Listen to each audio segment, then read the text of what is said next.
So it seems everyone is jumping on this bandwagon for TikTok. We see a lot of the ripple effects that are being felt here in the West and even in the EU countries. India actually banned TikTok a few years ago.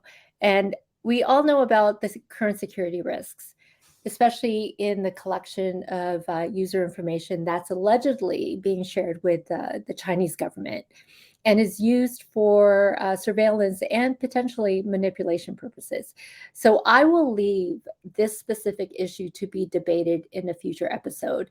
But this week on Tech Uncensored, I want to focus on the TikTok um, economy that has been created. My name's Hessie Jones, and despite what side of the aisle you're on in this debate, we can't actually argue that TikTok has created an industry.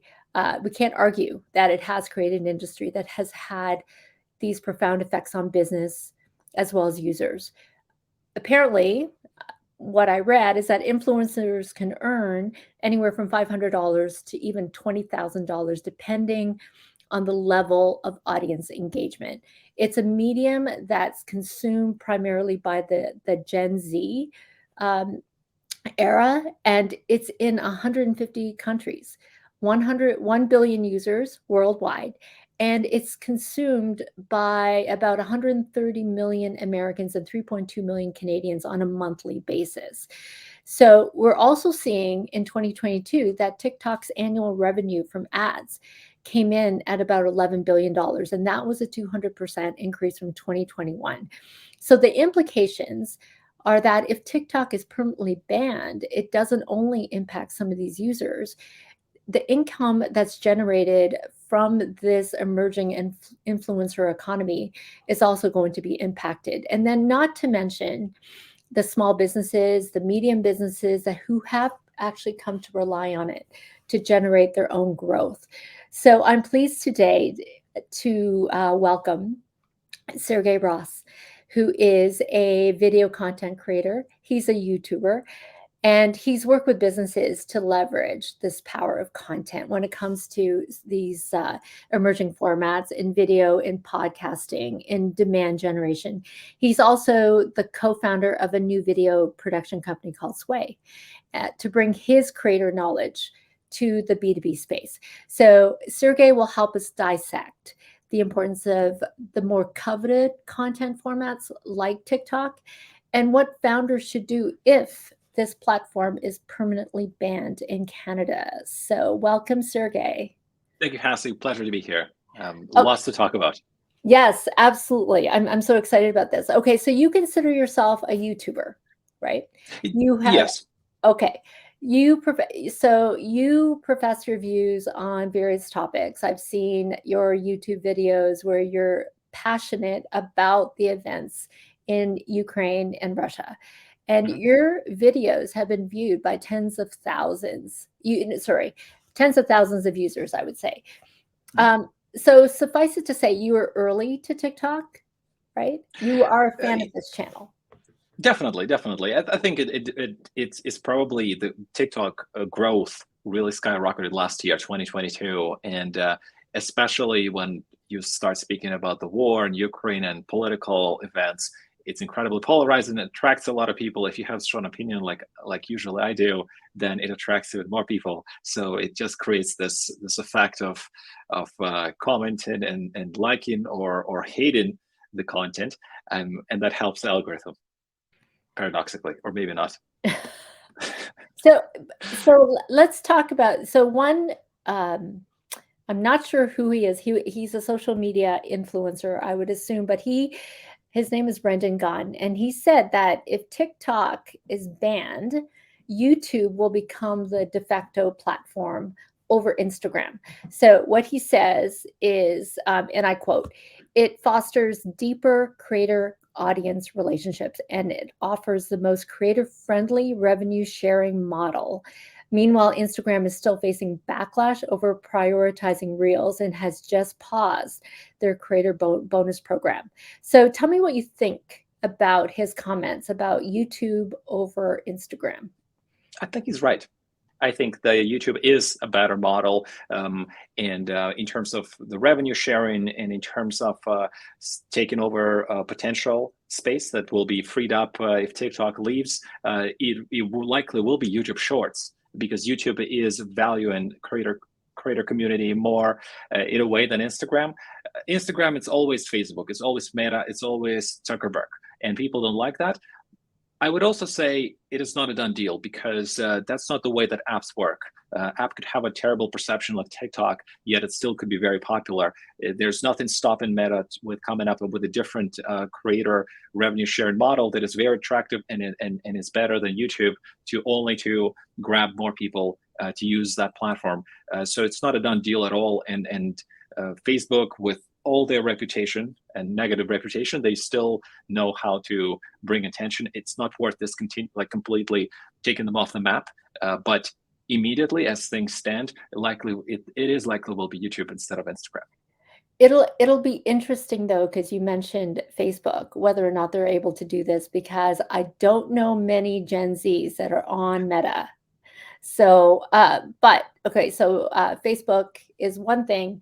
Instagram could be a different, a different case. Do you agree?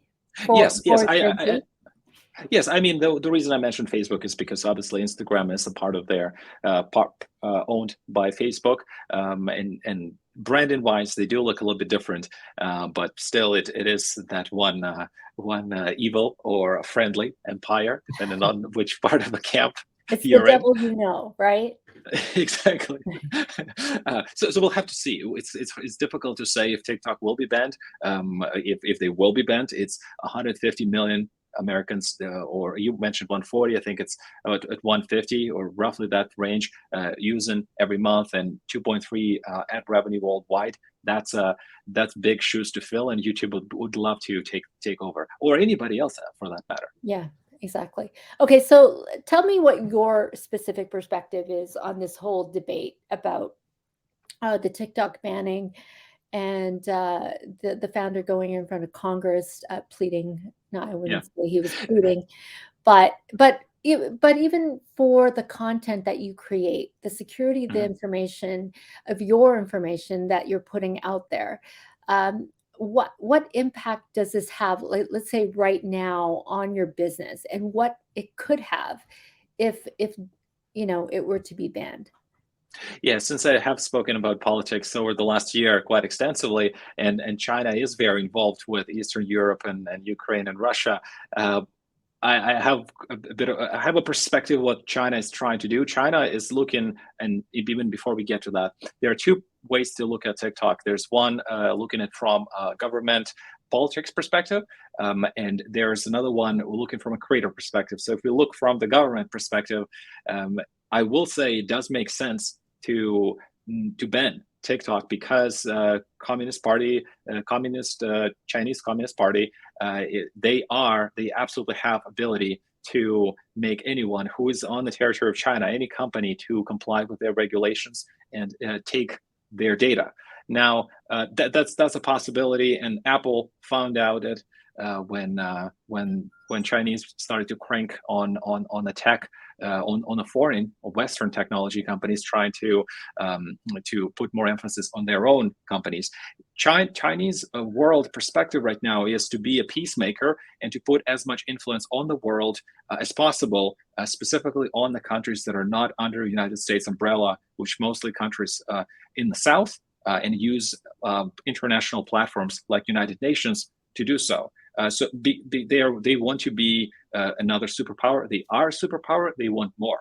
So it's a global competition, superpower to superpower. From that perspective, even if TikTok is claiming, and it is probably true, that yes, we have the servers for U.S. users on U.S. soil, and we're doing this Project Texas project that they're doing, which is 1.5 billion, to make sure that there are folks from the U.S. government that can oversee the data. It's still a Chinese company. There still is going to be a way to use a quote unquote balloon to somehow extract the data. So for the United States, it's a national security threat, and the way they would view it is a potential threat of going head to head with a big power like China. And from that perspective, it absolutely makes sense to ban to ban it, because they are the biggest competitor, and they will be for the next decades, which was very clear by Xi Jinping statements that he made when he visited Moscow, even before. That's and we don't even take the Taiwan part. So that's on a government end. It does make a lot of sense, because TikTok does collect your content. It can look at your messages. It can look at your email, all of it. And as we know, in the IT world, if this data has been recorded and it's been sent over the internet to one server, it can easily end up on the right server on the other end of the world. So that's quite obvious. From a creator perspective, I mean, that would be terrible. Absolutely, because there's no other platform right now that allows to creators get so much organic reach, meaning make your content as discoverable as possible, especially when you're starting early, attracting that many comments, that many views, building your brand, and then building a certain influence. Nobody allows that as much as TikTok, and that would be quite terrible, not only for people who are already making money, but also for people who are starting to make money. Okay. So, and that makes sense. And I assume that can I ask, Yes. and you could just allude to that. You don't have to give specifics, but um, given your, I guess, engagement with the TikTok channel, um, would you say that it has significant impact on the performance of your business? Not at the moment. Not at the moment, because I've used TikTok primarily for my personal channels as a content creator first, and not as a business owner. In terms of the business, it will have an impact, because we haven't started working on TikTok from the business perspective, because we were relatively early, and there's lots of other channels to develop, which we'll speak in a moment. But it will have an impact because of that organic reach. And uh, truth to be told, TikTok does attract a lot of older people. 40, 50 plus people are on TikTok. And content works when people leave comments. And if there are real comments, and there are on TikTok, that is something that it's a valuable channel that we can potentially lose. Okay. So take us back a little bit before TikTok, and I guess in the last so many years, you actually became a fan of video content. Right. Was there a defining moment for you that brought you to doing what you're doing today? I think there was. I've always wanted to be a reporter. I always wanted to be on TV and speaking on TV. I just always enjoyed it. So back before I immigrated to Canada, when I was in Ukraine, it was just fun. It was amazing, and I always enjoyed it. It was radio or TV, and then that was like before. I mean, radio is still kind of relevant, but not as much. And so there was always this moment of trying to find a way. How do you do that? Because at first, when I came to Canada, I didn't speak English nearly well enough to be on air anywhere. So then in 2018, I said I wanted to be making videos. This was just something that I felt was incredibly important for me personally as a creative person. And that's how I started creating all kinds of videos, different formats, primarily for YouTube, some for TikTok. And then it kind of developed, and you want to do more now. I want to do more. And then 2022, obviously, political events that happened, it just made it very, very easy in a way to find topics, because it's like, okay, well, let's talk about that. And even though I'm not a politician, I don't have any majors in politics. I have a perspective as a Ukrainian, so that's became quite valuable. Okay. So this space is fairly nascent. I would say YouTube and video isn't, but the way that TikTok has been able to create somewhat of a more, I'd say, accessible channel for people to create really quick video in fairly easy ways. Like, what kind of experimentation have you actually done? Um, from a content perspective? And On YouTube, what has worked for you? Um, right? YouTube Oh, and general. even TikTok. Yeah. Yeah, I think you always it's interesting because a lot of creators or people who are creating content on YouTube started with something very silly, very silly. Like you go back to their videos, and a lot of them hidden their videos now. It starts with usually with very stupid, terrible comedy, like awful comedy. And weirdly, I also made quite a few videos that didn't do very well. Lip syncs. I've done some parody videos that are right now are hidden because that would look very strange. But there was those few, and then some coaching and self development, which is always interesting. Like how do you live a better life? So there were a lot of topic experimentation, and then format experimentation, purely voiceover videos, videos with just walking around with a camera, just showing things, and just purely speaking into the camera. I've done stand-up style videos, trying to talk about comedy or talk or just cover certain topics. I think it was around just everyday life, which was extraordinarily hard to do, as if you're not a comedian full time. And then on TikTok, I didn't experiment that much. It was mostly talking head videos, mostly talking head. It was just purely, and then some of the videos I also tried on TikTok were repurposed short clips from other interviews that I would mix up with different music and add effects. Like it was with with a few Silicon Valley CEOs, and then some of them would really work well.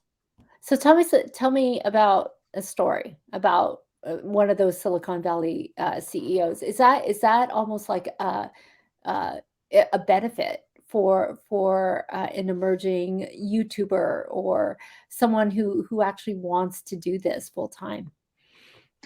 You mean from a perspective of just speaking about those people? Yeah, exactly. Like what example can you give about some of Yeah, those interviews and what was yeah. the impact of it? So this is a little different. So I've done that specific example on TikTok. That was a video about Elizabeth Holmes' eyes. That did Elizabeth Theranos, Holmes. right? Theranos, exactly. That there was a funny. I mean, I just found it to be very bizarre, and actually a few million other people did, as we found out. So that clip did very well, and that was actually from a video when I was explaining the Theranos case on YouTube that did quite well in terms of views. But what you are referring to, this was in around 2019. I started a podcast series, and I spoke with a lot of CEOs and entrepreneurs. And at a certain point, I was interviewing somebody from a UK, a lady who was in charge of a 500 people company, and then their PR person was there, and they liked my interview. They really liked the final output, and then so she was connecting me in the future with quite high profile people in the United States to do interviews with. And one of them was Oleg, who was a CEO of a company, People.ai. They've raised a lot of money in Silicon Valley. And there were a few other people that was purely on a podcast format, and I don't think I released it. Well, actually, one video is on my YouTube, but it was mostly on Spotify and Apple Podcasts. So there was an experimentation on the podcast front purely because I really like interview genre in general. And that was another experimentation that I actually started with before going into video. Okay. So let's talk about best practices and some of the learnings that you've been able to garner along the way. So let's take your company, for example. You're launching or you've launched a new company Yeah. called Sway. So take us through like your thought process when you're actually developing, let's say, your content strategy for this. Like, how would you go about it and understanding who your audience is for Sway? Yeah, I think it starts with the unique point of view. What are we trying to say? Who are we trying to be? Very generic, very vague answer, but it's true. You need to have a certain unique position. And what is the unique position? For us, it's just making videos that want to be consumed by people, and videos that are quite simple to make, but maybe they're not the sexiest looking, but they're focused on consumption, and they're done at scale. And so we look at the distribution from a YouTube perspective, or from a creator perspective, not from a traditional creative TV person who edits videos, and that's what they do, because we look at it as marketing people. So what we have done, we obviously built a website. We looked at the point of view, and then we identified a few topics that we have a very strong opinion on. What are the challenges in the industry that exist? What is the gap that we're trying to fill in the market? And we started speaking about it on LinkedIn. We started posting either a podcast with my co-founder, a few sound bites, short clips there, or in text-based posts. That was just the initial start. And then later on, we started a podcast called Winning on Video that is very, very specific, with people who know a lot, where we will speak about what specifically have they done to grow certain channel that makes that just purely for brand awareness. The other thing we've decided to do is, and that is related to our goal, which I'll speak about in a moment, is to build a database of the best B2B companies that do video really well, and break it down and show exactly why they do video well. For example, ZoomInfo did a specific series that worked really well. Why? Well, there's scripting, then there's distribution, there's thumbnails, there's titles. We'll break it down and we'll show what it is. Plus, there will be a short interview with that content creator from ZoomInfo that led the whole effort. And so we'll have a database, you would call it a swipe file, of the best B2B companies that do video well, and we will explain why they do well. So you could copy it, or you could take an inspiration from it.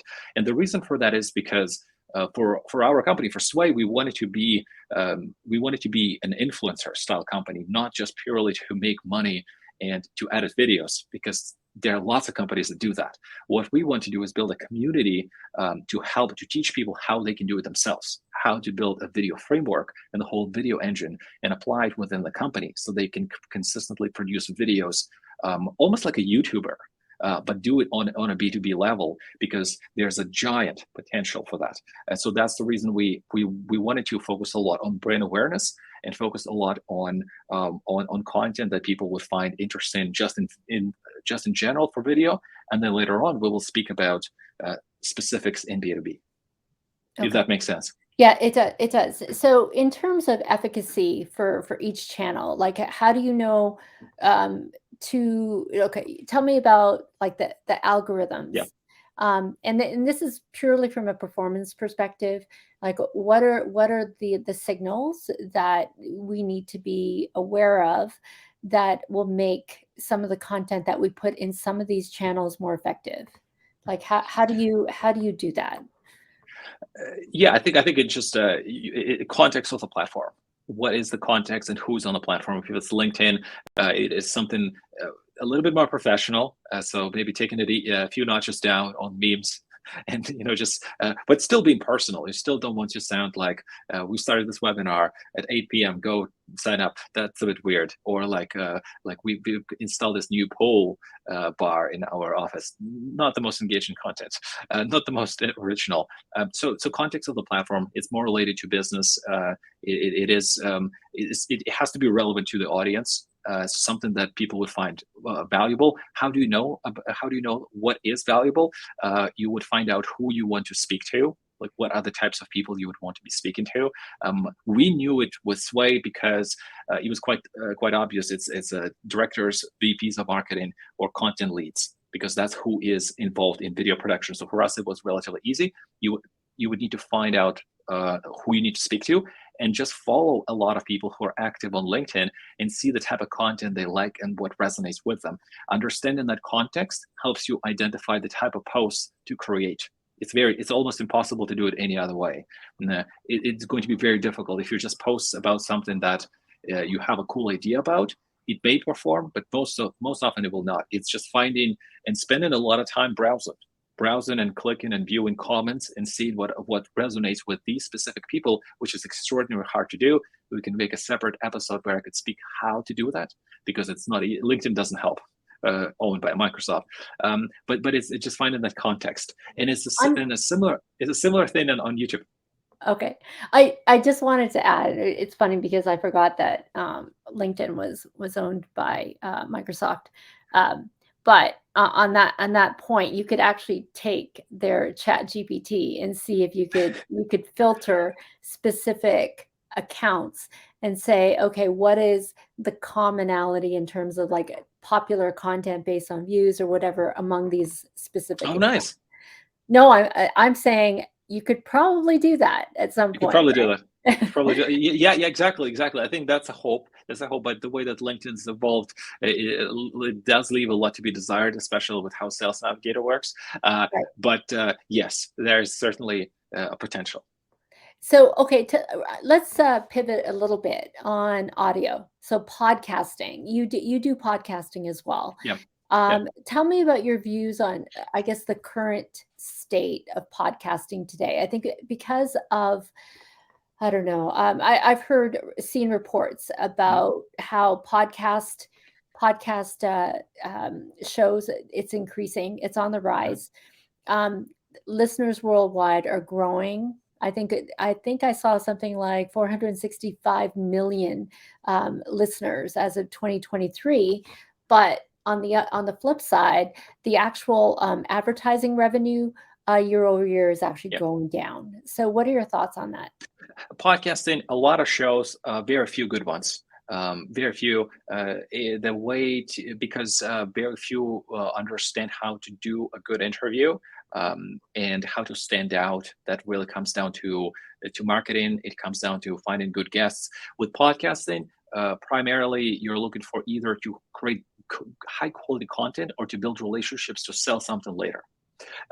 It's very difficult to do both. It is possible, but very difficult. So if you were to do high quality content, I would probably recommend just to steal the format that CNN, BBC, Guardian, and Sky News use when they interview somebody, and it's a 4 or 5 minute interview. It's a short, very specific, very to the point. That one is easier. If you could steal that format, make a short interview with somebody who knows what they're talking about, that show will already resonate and probably do well. The reason I'm suggesting that and not doing more like humor or comedy or more creative styles, it is possible if you already have that like of that potential, but it's very difficult to do, and there's a lot of nuance. If you want just like a copy paste model, a media model works quite well. If you want to do longer interviews, that's fine. That's probably going to be more for relationship building component. Will have very few listeners. Okay, perfect. Okay, so let's talk about how you track performance. Yeah. How do you attribute content execution from the perspective of actually leads and conversions? Yeah, you would ask a person, where did they come, and have they? You would ask where did they come? How did they hear about you? And if the content was really good, they'll tell you, I actually saw this webinar, I saw this podcast, it was amazing, and they will mention it either in the message or in the phone call. That would be the way to know that it worked. Another way, if they liked it. Another way, if they commented on it. And a sure way would be to ask them. There's it's very difficult to attribute it directly with some software. Oh, you can't. Okay, so you're saying that it has to actually be somehow captured either through, talk or some kind of email or I don't know, text. Yeah, yeah, yeah. It's very difficult to do it. Do it any other way. If you, to do it at scale, it's more likes and comments. But in terms of there is software that promises to do so, but I've rarely seen it work the way that it should. Okay. So how do you know, like over the long haul, let's say you've done Yeah, 50 videos already. How do you know when things are working? I When usually things are see. resonating? Yeah, it's people will tell you about it. They'll comment on it. They'll send you a direct message. Anytime you speak with somebody, they'll like your audience will mention it to you. You also will see the metrics on whatever format of the podcast or video you're doing. You'll just see a certain spike quite quickly. You're averaging 30 views. Another video does 200. That's awesome. Amazing. Okay. What did we do differently? So the baseline always varies depending on the platform, depending on the type of content. But then if you see a certain spike, then you would know, okay, something worked well. Okay. So, last question. What does the future look like with these emerging formats? You yourself, Mhm. I would assume are Gen Z, right? You are a Gen Z? Uh, I Closer? think I'm a millennial. I think I'm a millennial. I don't actually. I'm not very fluent on the Where cutout. the split The is? I think it's cutoffs. a 1990, I don't know. I have a feeling 1999, 2000 is when millennial ends, or sorry, Gen Z starts. But like, Right. so, but you probably have like a similar mindset, or you know Yeah. Yeah. what resonates Yeah. with them. How do you think content is going to evolve in the coming years? I think it's going to be short form. Short form is going to be even more powerful because it just works so well. It's not going away, and certainly certain United States officials could say that it's distracting, it destroys our kids. I understand that point, but we're long past the point of trying to put it back. It's just not happening. Yeah. It's going to be short form content, bite sized content. Likely we'll see competitors to Twitter emerging because people will always want fast information, contextual information that is fun, and it's memes. It is short videos. We'll likely see evolution of that. The bigger evolution will happen with AR, likely. Apple will be announcing their headset later this year. It will be the first one, certainly for the biggest company ever to get into it. It's not going to be VR like Meta has done and other companies, but it's going to be AR. It's still going to be bulky with an external battery, but we at least will get a glimpse of what could we do with communication when our real world is overlaid with virtual world, and that could be an interesting preview of what's about to come. Because I could imagine certain content will appear from it, but it will always come down to whether this can be replicated to the masses and not follow the Google Glass trajectory. Yes. I don't think I've heard of Google Glass in the last couple of years. I have a feeling it's kind of secretly tucked away. So It's let's been hope. discontinued. It's been discontinued. Okay, perfect. Okay, so I think that's all we have time for today. Sergey, where can people find you? So use sway.co. Use sway.co. That's our company page. If you want to connect on LinkedIn, probably is the easiest. I don't remember the actual URL that I use. I think it's Sergey Ross Live. Sergey Okay. Ross Live. I think without periods, commas, or spaces. I think that's what it is. And we could probably put something in the description. Absolutely. And if you guys really want to connect, like leave a comment to this page when this comes out, and I'll find you. Okay, perfect. Thank you so much. So, if you and our audience have any ideas on topics that you want us to cover, please email us at communications@altitudeaccelerator.ca. We're also on podcasts, so Tech Censored, wherever you find your podcast. Thanks for joining me today. I'm Hessie Jones, and until next week, have fun and stay safe.